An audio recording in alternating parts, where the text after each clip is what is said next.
وَاعْتَصِمُوا بِحَبْلِ اللَّهِ جَمِيعًا وَلَا تَفَرَّقُوا، اور تم سب مل کر اللہ کی رسی کو مضبوطی سے پکڑ لو۔ وَاعْتَصِمُوا بِحَبْلِ اللَّهِ جَمِيعًا وَلَا تَفَرَّقُوا، اور تفرقے میں نہ پڑو۔ تم سب مل کر اللہ کی رسی کو مضبوطی سے پکڑ لو اور تفرقے میں نہ پڑو۔ حضرت عبداللہ بن مسعود رضی اللہ تعالی عنہ آپ بیان کرتے ہیں کہ رسول کریم صلی اللہ علیہ وسلم نے فرمایا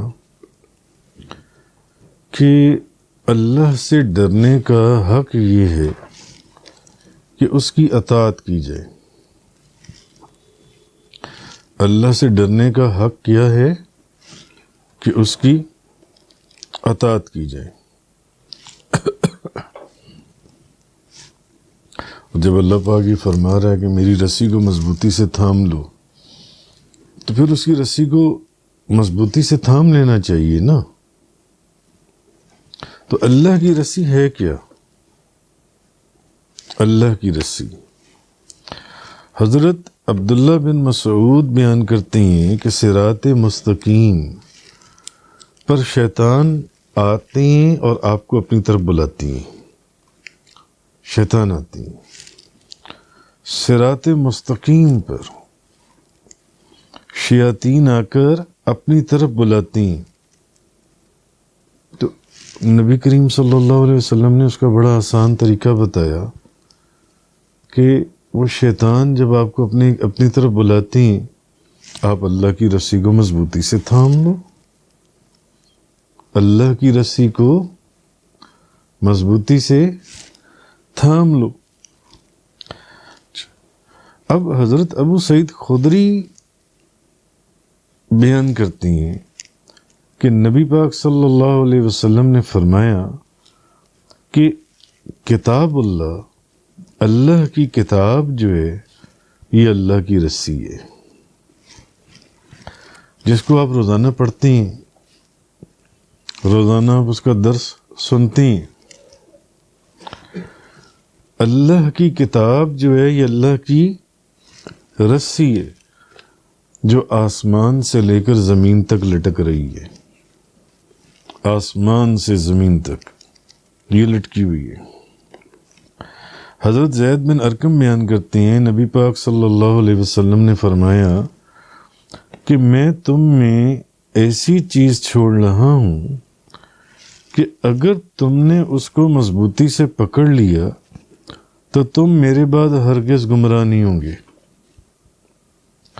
کہ نبی پاک صلی اللہ علیہ وسلم نے فرمایا میں تمہارے اندر ایسی چیز چھوڑ رہا ہوں کہ اگر تم نے اس کو مضبوطی سے پکڑ لیا تو تم میرے بعد ہرگز گمراہ نہیں ہوگے۔ ان میں سے ایک دوسری سے زیادہ عظیم ہے۔ ایک تو اللہ کی کتاب ہے، اللہ کی رسی جو آسمان سے زمین کی طرف لٹکی ہوئی ہے، اور دوسرا میری اطرت یعنی میرے اہل بیت۔ وہ دونوں ایک دوسرے سے ہرگز الگ نہیں ہوں گے یہاں تک کہ میرے حوض پر آئیں گے۔ بس دیکھو تم میرے بعد ان کے ساتھ کس طرح پیش آتے ہو۔ ایک تو اہل بیت کی محبت، اہل بیت کی محبت، اہل بیت کی محبت کے ساتھ ساتھ اللہ کی رسی جو آسمان سے زمین تک لٹک رہی ہے۔ اور اللہ کی رسی کیا ہے؟ اللہ کی کتاب، اللہ کی کتاب۔ تو نبی کریم صلی اللہ علیہ وسلم نے فرمایا کہ تم اللہ کی رسی کو پکڑ لو، یعنی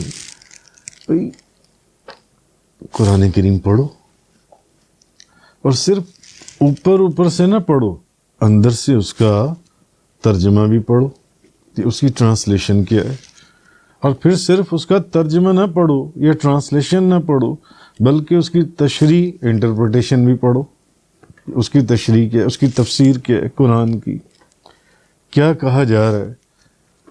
جو بندہ ایسا کرے اور پھر اس کے اوپر عمل بھی کرے تو اس کا مطلب ہے کہ اس نے اللہ کی رسی کو مضبوطی سے تھام لیا اور اس نے خدا کے حکم کو پورا کر دیا کہ اللہ کی رسی کو مضبوطی سے تھام لو۔ تو وَاعْتَصِمُوا بِحَبْلِ اللَّهِ وَاعْتَصِمُوا بِحَبْلِ اللَّهِ جَمِيعًا، اور تم سب مل کر اللہ کی رسی کو مضبوطی سے پکڑ لو۔ اور اللہ کی رسی حدیث کی روشنی میں نے آپ کو بتا دی کہ اللہ کی رسی یہ ہے کہ آپ قرآن کریم کو پکڑ لو، قرآن کو پڑھو، اس کو سمجھو، اس میں غور کرو اور اس پر عمل کرو، یہ اللہ کی رسی ہے۔ وَلَا تَفَرَّقُوا، اور تفرقے میں نہ پڑو، اور تفرقے میں نہ پڑو۔ اچھا،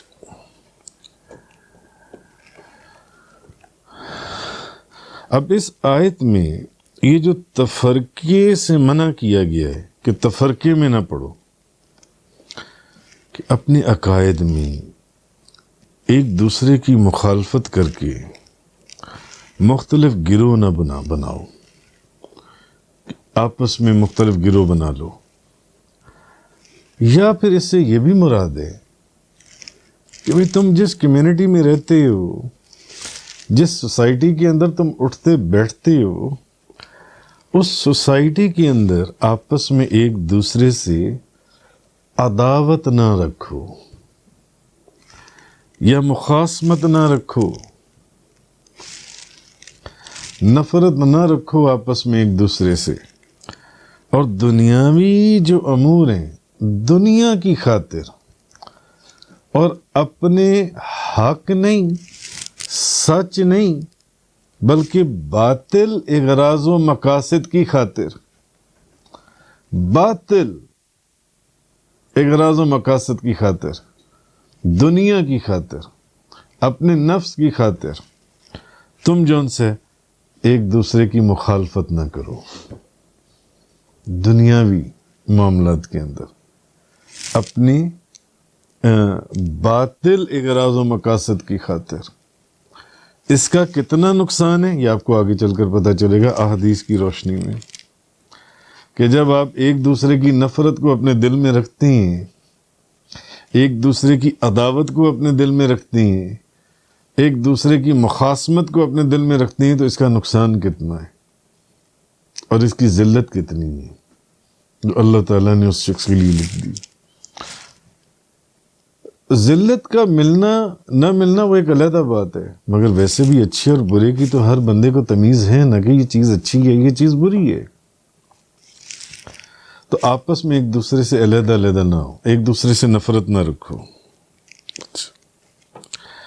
اب عقائد میں اختلاف کی ممانعت اس لیے ہے کہ حضرت آدم علیہ السلام سے لے کر، اگر آپ دیکھیں عقائد میں ایک مثال ہی لے لیں کہ حضرت آدم علیہ السلام سے لے کر نبی کریم صلی اللہ علیہ وسلم تک جتنے نبی آئے سب کے عقائد ایک تھے، ایسا ہی ہے، سب کے عقائد ایک تھے، تمام انبیاء علیہ السلام کے عقائد ایک تھے، الوہیت میں، توحید میں، فرشتوں میں، آسمانی کتابوں میں، رسالت میں، تقدیر میں، اللہ کا شکر ادا کرنے میں، ناشکری کا حرام ہونے میں، مرنے کے بعد اٹھنے میں، جزا میں، سزا میں، سب جتنے بھی نبی ہیں سب کے عقائد ایک تھے یا مختلف تھے؟ ایک تھے نا سب کے عقائد۔ تو یہ بھی ایک مثال ہے کہ سارے نبیوں کے عقائد جن سے ایک تھی، ہر آنے والا اگلا نبی وہی عقائد لے کر آیا جو پچھلا نبی لے کر آیا تھا. اصل جو عقائد ہیں ایک ہی تھے. تو یہ بھی ایک بہت بڑی مثال ہے ہمارے لیے کہ ہم لوگ تفرقے میں نہ پڑیں. تفرقے میں برکت نہیں ہے، تفرقے میں نقصان ہے، اور نقصان ہی نقصان ہے. تو حضرت آدم علیہ السلام سے لے کر نبی پاک صلی اللہ علیہ وسلم تک کسی نبی کے دور میں ان میں اختلاف تھا کوئی؟ نہیں تھا. اچھا، اب حق بات جو ہے وہ بھی صرف ایک ہی ہوتی ہے، اس میں اختلاف نہیں ہوتا. لیکن جو اختلاف کر رہا ہوتا ہے نا وہ اپنے اور پھر جو ناجائز اختلاف کر رہا ہوتا ہے وہ اپنے باطل دلائل دے رہا ہوتا ہے، جھوٹے دلائل دے رہا ہوتا ہے اپنے آپ کو سچا ثابت کرنے کے لیے. اب آپ دیکھیں ایک حدیث پاک میں، ترمذی شریف کی حدیث ہے، بنی اسرائیل کے 72 فرقے تھے. تفرقے کا نقصان کیا ہے؟ نبی کریم صلی اللہ علیہ وسلم نے فرمایا، ایک حدیث کے اندر آتا ہے کہ بنی اسرائیل کے کتنے فرقے تھے؟ 72 فرقے تھے. حضور نے فرمایا میری امت کے 73 فرقے ہوں گے. میری امت کے 73 فرقے ہوں گے، اور ایک فرقے کو چھوڑ کے باقی 72 کے 72 فرقے دوزخ میں جائیں گے. نبی پاک صلی اللہ علیہ وسلم کی حدیث مبارکہ کہ حضور نے فرمایا بنی اسرائیل میں کتنے فرقے تھے؟ 72. میری امت میں 73. 72 فرقے دوزخ میں جائیں گے، ایک فرقہ جنت میں جائے گا جو جنتی ہے. تو اصل چیز یہی ہے کہ مسلمان جو ہے وہ دنیاوی امور، اغراض و مقاصد جو باطل ہیں، جو میں نے پہلے بھی کہا، یا فقط آپس کی بغض، آپس کا بغض جو ان سے ہے، آپس کی حسد جو ان سی ہے، ایک دوسرے سے اختلاف نہ رکھیں جو ان سے، اور تفرقے میں نہ بٹ جائیں.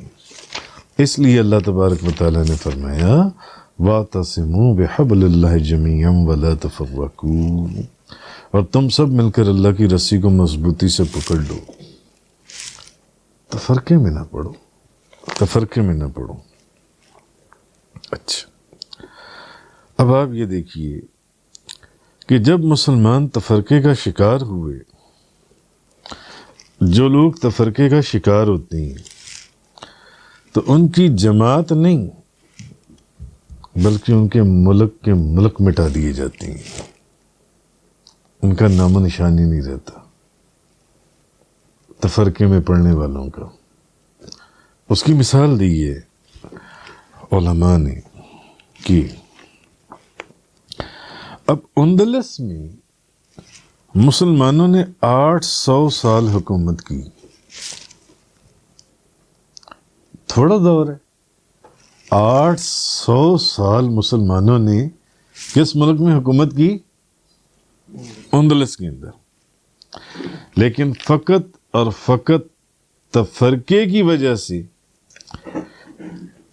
جو کرسچنز تھے انہوں نے پورے اسپین کے اوپر قبضہ کر لیا، پورے اسپین کے اوپر. اور اب انہوں نے صرف 3 راستے رکھے انہوں نے مسلمانوں کے لیے. کن مسلمانوں کے لیے؟ جن مسلمانوں نے اس ملک کے اوپر 800 سال حکومت کی تھی، ان مسلمانوں کے لیے. کیونکہ وہ مسلمان آپس میں تفرقے میں پڑ گئے، آپس میں ایک دوسرے کے اوپر کیچڑ اچھالنا شروع کر دیا، ایک دوسرے کو ذلیل کرنا شروع کر دیا،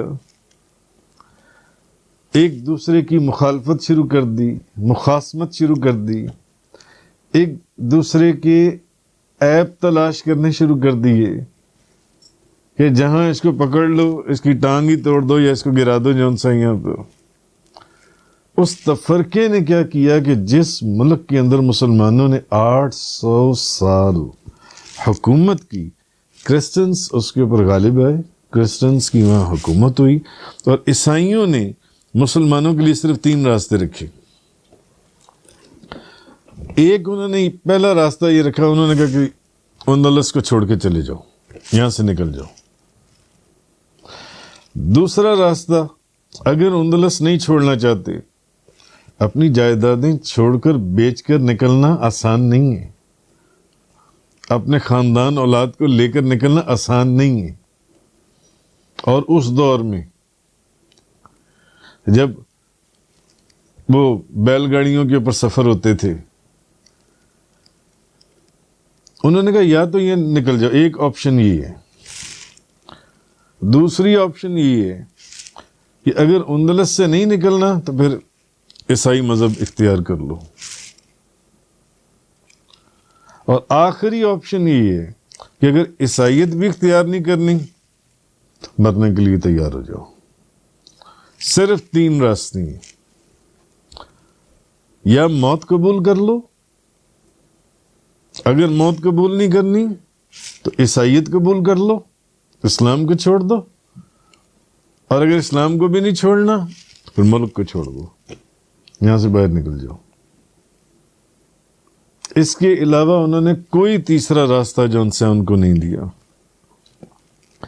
اسی طرح آپ بغداد کو دیکھ لیں کہ بغداد کے اندر کیا ہوا.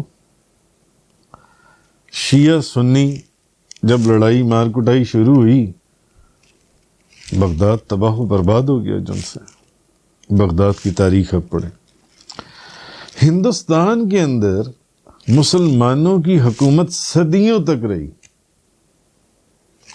مگر جس وقت وہاں پر کانسپریسیز، سازشیں، مخالفت، مخاصمت، ایک دوسرے سے حسد، ایک دوسرے کے عیبوں کو تلاش کرنا، ایک دوسرے کی ٹانگ کھینچنی، گرانا، اندر منافق پیدا ہو گئے، ان منافقوں نے پھر اس کا بھی نقصان یہ ہوا کہ پھر ایک وقت آیا کہ ہندوستان کے مسلمان بجائے مسجدوں میں جانے کے طوائفوں کے کوٹھے پر جانا اپنا فخر سمجھتے تھے. بچوں کو وہاں بھیجتے تھے تعلیم کے لیے کہ وہ آپ کو ایٹیکیٹس اور مینرز سکھائیں گی کوٹھوں کے اوپر جن سے. اس کے بعد مسلمانوں کا ہندوستان میں کیا حال ہوا مجھے بتائیے یار. ذلیل ہوئے. اسی طرح مشرقی پاکستان، تو یہ ایک مثالیں تھیں جنسی میں. تو جو قوم یا جو ملک یا جو معاشرہ یا جو گروپ یا جو کمیونٹی اپنے اندر اتفاق نہیں رکھتی، ایک وقت آتا ہے کہ دشمن اس کے اوپر قبضہ کر لیتی ہیں اور وہ ذلیل و خوار ہو کے نیست و نابود ختم ہو جاتے ہیں، فارغ ہو جاتے ہیں جن سے. بخاری شریف کی حدیث مبارکہ حضرت نعمان بن بشیر بیان کرتے ہیں کہ نبی پاک صلی اللہ علیہ وسلم نے فرمایا، مسلمانوں کا ایک دوسرے پر رحم کرنا، ایک دوسرے سے دوستی رکھنا اور ایک دوسرے پر نرمی کرنا، تم دیکھو گے کہ اس کی مثال ایک جسم کی طرح ہے. جس جسم کے ایک عضو میں تکلیف ہوتی ہے تو پورا جسم درد اور تکلیف سے بے قرار ہو جاتا ہے، اور عضو ایک میں درد ہوتی ہے جسم سارا جاگتا رہتا ہے. کیونکہ تکلیف کا احساس کیا صرف اس عضو میں ہو رہا ہوتا ہے، پورے وجود میں انسان کو محسوس ہو رہا ہوتا ہے. اسی طرح ایک حدیث مبارکہ میں سنن ابو داؤد شریف میں کہ نبی کریم صلی اللہ علیہ وسلم نے فرمایا، اللہ تعالیٰ بغاوت کرنے والے، قطع رحم کرنے والے، جو اپنے ملنے جلنے والوں سے رشتہ توڑ دیں، اپنے اقارب جو ان سے رشتہ توڑ دیں، اپنے رشتہ داروں سے رشتہ توڑ دیں، کو آخری سزا کے باوجود، جو آخرت میں اس کو سزا دی جائے گی، اس کے باوجود اس کو اتنی جلدی دنیا میں سزا دیتا ہے کہ کسی اور کو سزا نہیں دیتا. جو رشتوں کو توڑتا ہے، دوستی کا رشتہ ختم کر دیا، رشتہ داری کا رشتہ ختم کر دیا، اس کو اتنی جلدی سزا دیتا ہے کہ اتنی جلدی سزا کسی اور کو نہیں دیتا. حضرت ابو ہریرہ بیان کرتے ہیں نبی پاک صلی اللہ علیہ وسلم نے فرمایا حسد کرنے سے بچو. اور یہ جو مخالفت ہے یہ کس سے شروع ہوتی ہے؟ حسد سے. جب آپ ایک دوسرے سے حسد، اچھا کیونکہ حسد جو ہے یہ آپ کی نیکیوں کو اس طرح کھا جاتا ہے جس طرح سوکھی لکڑی کو آگ کھا جاتی ہے. آپ کی نیکیاں ساری ختم ہو جاتی ہیں جس طرح آگ لکڑی کو کھا جاتی ہے. حضرت ابو ہریرہ فرماتے ہیں نبی پاک صلی اللہ علیہ وسلم نے فرمایا ہر پیر اور جمعرات کو جنت کے دروازے کھول دیے جاتے ہیں. کس کس دن جنت کے دروازے کھولے جاتے ہیں؟ پیر اور جمعرات کو. اور ان دونوں دنوں میں ہر اس بندے کی مغفرت کر دی جاتی ہے جس نے شرک نہ کیا ہو مگر ان دو لوگوں کی مغفرت نہیں کی جاتی. صرف ان دو بندوں کی مغفرت نہیں کی جاتی، ان دو بندوں کو معاف نہیں کیا جاتا جو آپس میں ایک دوسرے سے عداوت رکھتے ہوں. کبھی وہ اس کو ذلیل کرتا ہو، کبھی وہ اس کو ذلیل کرتا ہو، کبھی وہ اس کی ٹانگ کھینچتا ہو، کبھی وہ اس کی ٹانگ کھینچتا ہو. جو آپس میں ایک دوسرے سے عداوت رکھتے ہوں، عداوت. صرف ان دو بندوں کی مغفرت نہیں کی جاتی. تو ان کے متعلق کہا جاتا ہے کہ ان کو مہلت دو یہاں تک کہ وہ آپس میں صلح کر لیں. کہا جاتا ہے حضرت ابو درداء بیان کرتی ہیں نبی پاک صلی اللہ علیہ وسلم نے فرمایا کیا میں تمہیں اس عبادت کی خبر نہ دوں جو نماز، روزے اور صدقے سے بھی زیادہ جس کا اجر ہے؟ میں تمہیں اس عبادت کا نہ بتاؤں جس کا ثواب نماز سے بھی زیادہ ہے، روزے سے بھی زیادہ ہے، صدقہ و خیرات سے بھی زیادہ ہے. صحابہ کرام نے عرض کیا یا رسول اللہ کیوں نہیں؟ آپ نے فرمایا دو لڑے ہوئے لوگوں میں صلح کرا دو. دو لڑے ہوئے لوگوں میں صلح کرا دو. اس کا ثواب نماز سے بھی زیادہ، اس کا ثواب روزے سے بھی زیادہ، صدقہ اور خیرات سے بھی زیادہ. حضرت ابو ہریرہ فرماتے ہیں کسی مسلمان کے لیے 3 دن سے زیادہ اپنے بھائی سے ترک تعلق رکھنا یہ جائز نہیں ہے. اسی نفرت کے اندر، حسد کے اندر، مخاصمت کے اندر، آپس کی مخالفت کے اندر، تو جس نے ایسا کیا اور وہ مر گیا، نبی پاک صلی اللہ علیہ وسلم نے فرمایا وہ دوزخ میں جائے گا، وہ دوزخ میں جائے گا وہ شخص انسان. حضرت عبداللہ بن عمر رضی اللہ تعالیٰ عنہما فرماتے ہیں نبی پاک صلی اللہ علیہ وسلم نے ممبر پر چڑھ کر بلند آواز سے ندا کی. آپ نے فرمایا اے لوگو جو زبان سے اسلام لائی ہو اور تمہارے دلوں تک ایمان نہیں پہنچا، ان لوگوں کو حضور نے مخاطب کیا جو صرف زبان سے ایمان لائے تھے نبی پاک صلی اللہ علیہ وسلم اپنے دور مبارک میں، اور تمہارے دلوں تک ایمان نہیں پہنچا. آپس میں مسلمانوں کو ایذا نہ دو،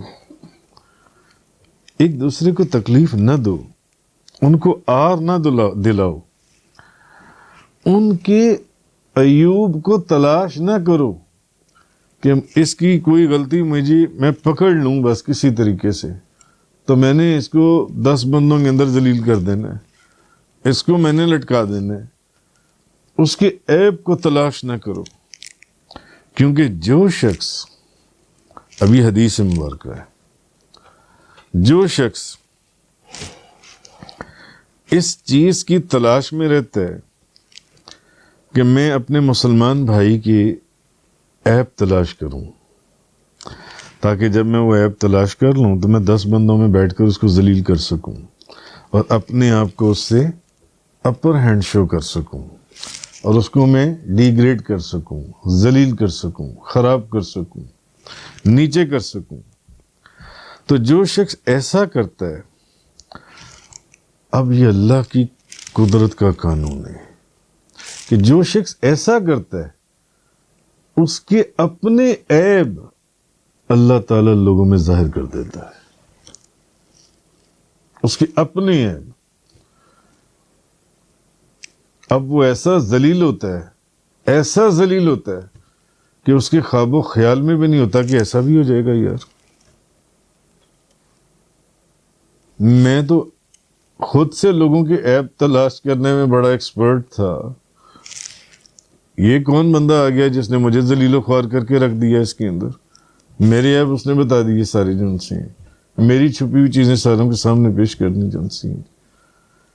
اب یہ حدیث مبارکہ میں نبی کریم صلی اللہ علیہ وسلم نے فرمایا جو بندہ اس چیز کی تلاش میں رہتا ہے نا، اللہ اس کے عیب کو ظاہر کرتا ہے، اور جس کے عیب کو اللہ ظاہر کرے تو پھر اس کو رسوا کر دے گا اللہ تعالیٰ، یعنی وہ ذلیل ہو جائے گا، وہ شخص وہ رسوا ہو جائے گا جو دوسروں کے عیب تلاش کرتا تھا۔ کسی طریقے سے اس کو ذلیل کرو، اس کو خراب کرو، اس کو نیچے کرو، خود آگے نکل جاؤ، اس کو پیچھے کر دو۔ نبی پاک صلی اللہ علیہ وسلم نے فرمایا اس کے عیب پھر خدا جو ان سے وہ ظاہر کرتا ہے کہ یہ بندہ اس کی حقیقت تو یہ، اس کی اوقات تو یہ، اس کی اپنی جنسی ہے، اب پھر اس کو رسوا کر دے گا، خواہ وہ کجاوے کے اندر چھپاؤ۔ اسی وجہ سے حضرت ابن عمر نے ایک دن کعبے کی طرف دیکھتے ہوئے کہا تھا کہ کعبۃ اللہ کو کہ تو کس قدر عظیم ہے، کعبہ شریف کو تو کس قدر عظیم ہے اور تیری حرمت کس قدر عظیم ہے، اور اللہ کے نزدیک، مگر اللہ کے نزدیک ایک مومن کی حرمت جو انسی ہے وہ تجھ سے بھی زیادہ ہے، ایک مومن کی جن سے حرمت ہے وہ تجھ سے بھی زیادہ ہے۔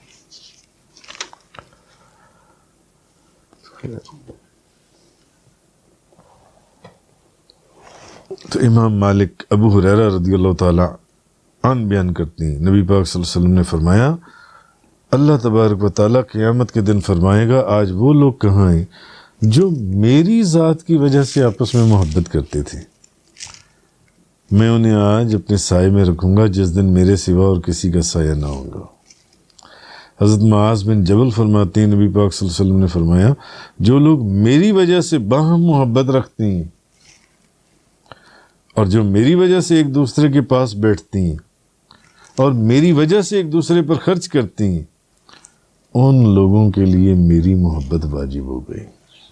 وَاعْتَصِمُوا بِحَبْلِ اللَّهِ جَمِيعًا وَلَا تَفَرَّقُوا، اور تم سب مل کر اللہ کی رسی کو مضبوطی سے پکڑ لو۔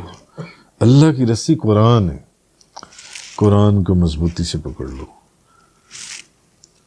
24 گھنٹے آپ کاروبار کرتے ہیں، نوکری کرتے ہیں، بیوی بچوں کے لیے محنت کرتے ہیں، 24 گھنٹے کے اندر کیا صرف صبح اٹھتے ساتھ، رات کو سوتے وقت یا کسی خاص نماز کے وقت ایک 5 منٹ یا ایک 10 منٹ کے لیے قرآن کریم کو کھول کر پڑھ لیں گے تو کیا ہو جائے گا؟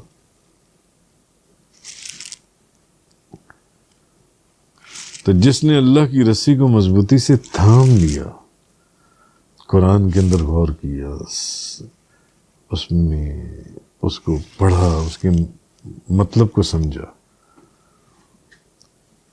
اور آگے کیا کہ تفرقے میں نہ پڑھو، کہ تفرقے کے اندر پڑھنے جو پڑھ گیا اس کو نقصان ہی نقصان ہے، اس کے لیے پھر ذلت کا دروازہ کھول دیا جاتا ہے جو تفرقے میں پڑ گیا، اس کے لیے ذلت کا دروازہ کھلتا ہے.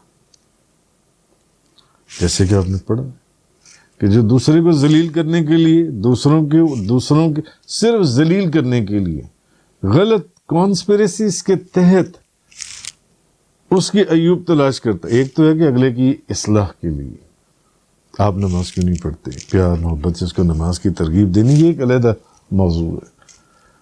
اگلے کو ذلیل کرنے کے لیے، خراب کرنے کے لیے، نیچے کرنے کے لیے، خود آگے ہونے کے لیے اس کی ایوب کو تلاش کرے. یہ وہ شخص ہے جس کو خدا ذلیل کرے گا اور خدا رسوا کرے گا، اور یہ وہ شخص ہے جس کے عیب خدا ظاہر کرتا ہے.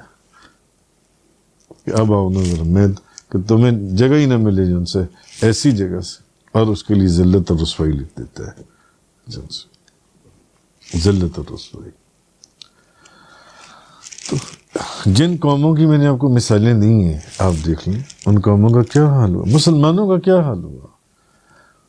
ہندوستان میں جو بھی ہوا، بغداد میں جو بھی ہوا، مشرقی پاکستان میں جو بھی ہوا، مگر اندلس کے اندر 800 سال مسلمانوں کا ہولڈ اور حکومت رہی، اور اتنے ذلیل مسلمان وہاں پر ہوئے کہ ان کے لیے 3 چیزیں رکھ دی گئیں. یا تو یہاں سے نکل جاؤ، سارا کچھ لے کر نکل جاؤ یہاں سے، یا اسلام کو چھوڑ کر عیسائیت قبول کر لو، اور تیسری یہ کہ یا گردن کاٹ دیں گے تمہاری. بس اگر عیسائیت قبول نہیں کرنی اور یہاں سے نکلنا بھی نہیں ہے تو تیسری چیز موت ہے، موت کو قبول کر لو. ہمیں یہ چیز سوچنی چاہیے، سمجھنی چاہیے کہ جو برکت اتفاق کے اندر ہے، وہ اس کیا کہہ لیں، یہ بندہ صرف ایک توڑنے والا بن جائے، ڈیوائڈر بن جائے، سپلنٹر بن جائے، اس کے اندر نہیں ہے برکت جنسی ہے.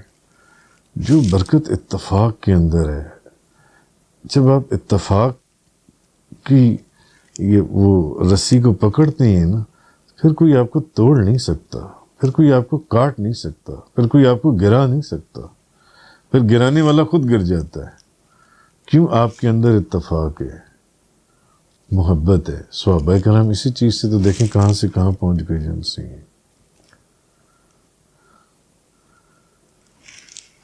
یہ جو تفرقہ ہے، ہاں اب کوئی یہ نہ کہہ دے کہ جناب وہ تو تفرقہ جن سے، وہ تو پھر ائمہ کرام میں بھی تھا جن سے، صحابہ کرام، وہ تفرقہ اور تھا، وہ دین کی تعلیم کا تفرقہ تھا. مثلا فار ایگزامپل امام شافعی اور امام مالک، ایک مثال دے رہا ہوں میں آپ کو. امام شافعی اور امام مالک جو ہیں، وہ سمندری خنزیر کے علاوہ سمندر کے سارے جانوروں کو حلال قرار دیتے ہیں کہ وہ حلال ہے. سمندری خنزیر کو چھوڑ دیں، سمندر کے سارے جانور کھائیں، وہ حلال ہے. اور امام احمد بن حنبل کے نزدیک سمندری خنزیر سمیت سمندر کے سارے جانور حلال ہیں، آپ جو مرضی کھائیں، سمندر کے اندر ہر چیز کھائیں. ان کے نزدیک صرف سمندری خنزیر کو چھوڑ دیں، باقی جانور سارے حلال ہیں جو بھی سمندر کے اندر ہے. آپ آکٹوپس کھائیں، آپ پرانز کھائیں، آپ لابسٹر کھائیں، آپ فش کھائیں، آپ جو مرضی کھائیں. اور ان کے نزدیک کیا ہے، وہ امام احمد بن حنبل وہ فرماتے ہیں سمندری خنزیر سمیت سبھی کچھ حلال ہے، جو مرضی کھا لو. اور امام اعظم ابو حنیفہ کے نزدیک سوائے مچھلی کے سب حرام ہیں. اب یہ تفرقہ نہیں ہے کہ کوئی شخص عقل سے پیدل وہ کہے کہ جی ائمہ کے اندر اس طرح تو صحابہ، یہ دین کی چیزیں ہیں کہ دین کے اندر انہوں نے قرآن اور حدیث سے جو چیز سمجھا اس کو انہوں نے اس طریقے سے بیان کر دیا. تو اللہ تعالیٰ ہمیں اس کو سمجھنے کی توفیق عطا فرمائے. تو یہ چیز اللہ تعالیٰ نے فرمائی، وَاعْتَصِمُوا بِحَبْلِ اللَّهِ جَمِيعًا وَلَا تَفَرَّقُوا. صدق اللہ تعالیٰ.